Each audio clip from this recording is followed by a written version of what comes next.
Hello artists, today we're going to start making something called a printing plate, which is what we're using to create your city in your background. So you will have a piece of foam. It needs to be horizontal. That is important. Horizontal, it's laying down. Your name is not on it yet. We're going to have a little parallelogram, rhombus, it's got 4 sides, and we're using this to make our rooftops. Now you may have made 3D buildings before using this technique, but we're going to alter it a little bit. So we're going to take this, lay it on the foam, use a pencil, one that is not super sharp, or a pen with a metal tip, and we're going to trace. And you want to make sure that these are not touching each other, not overlapping. So what we're trying to do with the pencil is leaving dents in the foam. Okay, these are going to become buildings. So ruler goes on the vertices, and we're starting with the lowest building. Ruler goes on the vertices and it's straight down. It should be vertical. So all these go straight down. So if we have mistakes, we cannot erase. Next building, go to the vertices, straight down. Next one, vertices, straight down. And I have a gap here, which means I can put another building right there.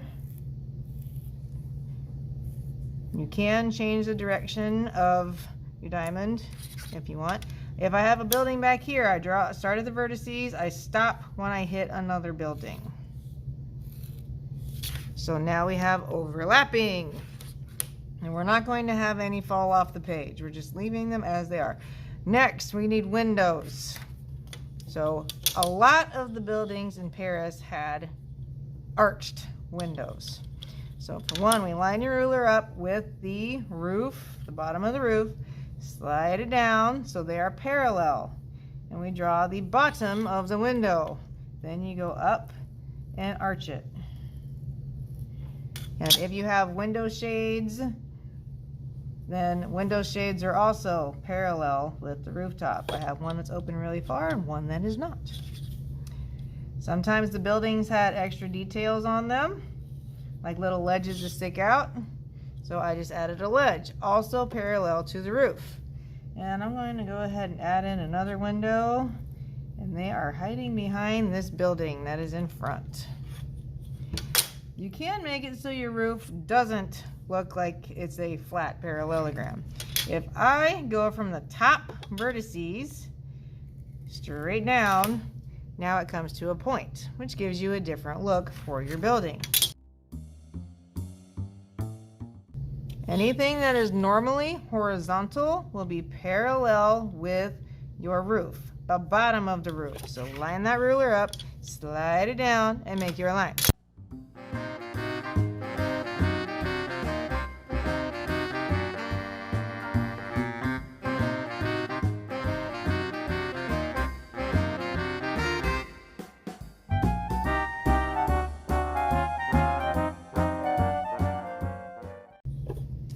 If I wanted to add more detail to the roof, made it look like it's made of tile, you could also follow the rule with the parallel lines.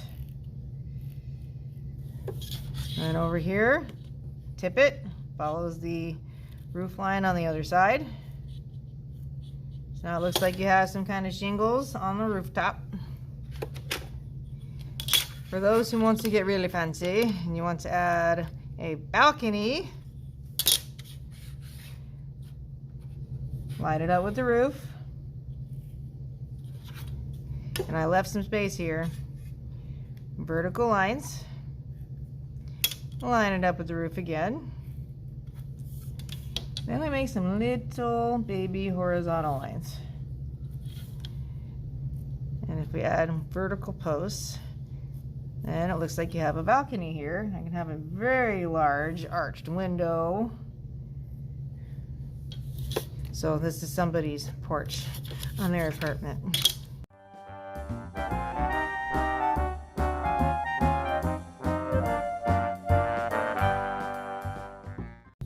If you have mistakes, if we have a disaster, check with me, and then you can always flip it over, use the back side.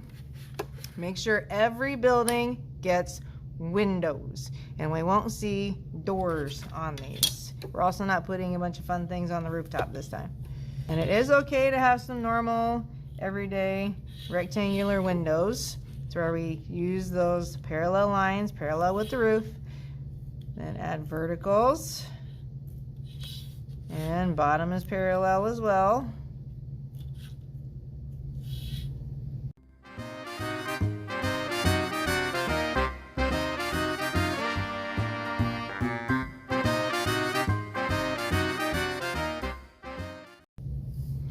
And if you really, really wanted to, off in the distance, you could include the Eiffel Tower.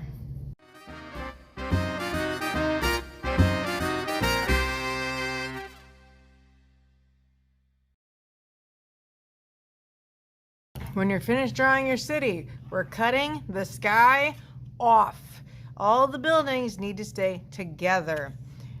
So your best plan, take it easy, do the larger things first, and then you can approach it from a different angle to get the small things out. If you have anything that looks really, really awkward, like this little space I have going here, you might want to see me, because I can use one of my knives to get that area out.